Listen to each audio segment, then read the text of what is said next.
بسم الله الرحمن الرحيم.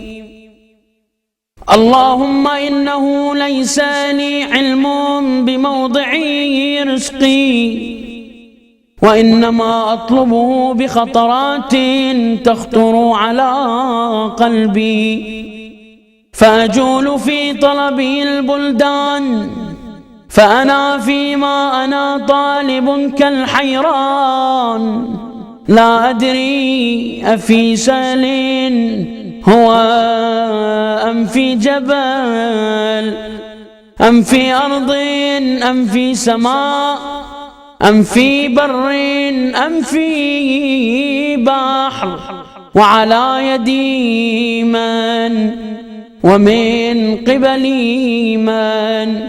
وقد علمت أن علمه عندك وأسبابه بيدك، وأنت الذي تقسمه بلطفك وتسببه برحمتك.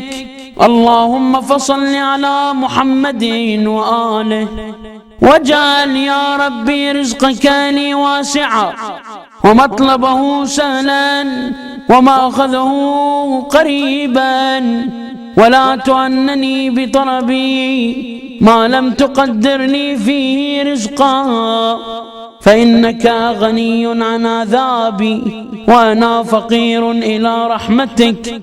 وصل على محمد وآله، وجد على عبدك بفضلك، إنك ذو فضل عظيم.